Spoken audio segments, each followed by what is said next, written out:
Hey writers, this is Lee Jessup, career coach for emerging and professional screenwriters, and it turned out that I lied. I was not done with my query video, so I hope you are going to humor me for a couple more because while I think it's incredibly important to know how to write your query, then we need to know what to do with your query, right? Who do you send it to?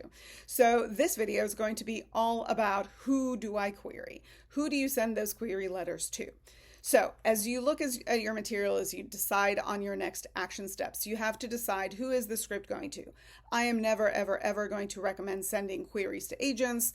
It's my experience that they do not open queries, they do not read queries. Maybe once in a while there's going to be an intern on a desk who'll be like, hey, read some queries, pick some scripts, get some things to read. Sure, they're gonna, by the time they get your script and get to your script, they will likely move on because it was an internship. So I will generally recommend avoiding the agency world, but you do want to query managers and you do want to query producers. Generally, advisedly, not at the same time. If your screenplay has now been exposed and you feel like it's an actionable screenplay with a strong log line, meaning it's strong in concept, you would then be recommended to go to a manager first, right? Managers don't like to take material out that is deemed overexposed. So in general, I highly recommend that you go to managers first and exhaust that before you start querying producers. That said, still, who do you query? So you have to start doing your research and create a target list of the managers that you want to approach. I'm a big fan of going wide, of spreading a wide net while doing the research to get the material to those managers and telling them, doing that tailoring that I talked about, why it is that you're querying them. But you want to start doing research on those managers that you want to approach, whether it is because they said something on a podcast or an interview or anything like that, or because they represent somebody that you are a fan of who's writing something that's gotten your attention, or because they've represented a script that was on the blacklist. And by that I mean the annual blacklist, not the blacklist, the website. I recorded that video, so if you're not sure, please go and check it out. But you want to have a very clear reason as to why you are approaching them.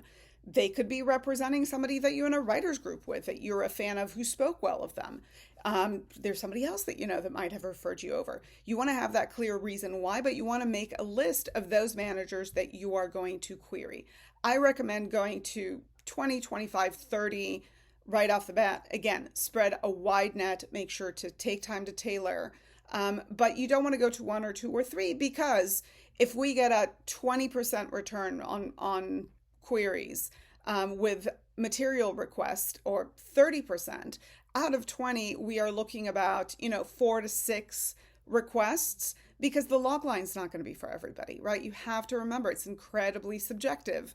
And so you want to spread a wide net to make the most of your effort. Have I talked to people that have gone to 100 or 200? Sure, but I think that's a lot of work. And I think at that point, we're kind of throwing spaghetti at the wall a little bit. But the wider you can go, the better off you are. Don't have that take over all the time that you have. Do systematic, methodical research on who you want to go to. And accordingly, when you're ready, start getting the queries out. Don't get the queries out before your screenplay is ready or just on concept to see if there's interest. Because if there is interest and ultimately you don't have the script ready, nobody's going to care when you have it 6 months down the line. So really be thoughtful that way. If you decide that ultimately your screenplay is not really manager bait, right? Ultimately, it is better suited for producers. Then you want to start doing the research and making target lists of producers who have produced similar material, who are preferably not beholden to a studio. So don't go to huge production companies that have a deal at Universal. They're likely not going to read your query because they're really not going to read anything unsolicited. But start looking for smaller, potentially independent producers who have made your type of material that could be viable for your work. All right, I hope you guys find this helpful. As always, subscribe for more. There'll be at least one more coming at you, which is the How Do I Query email. So do keep an eye out for that, and hopefully we'll connect soon. Bye.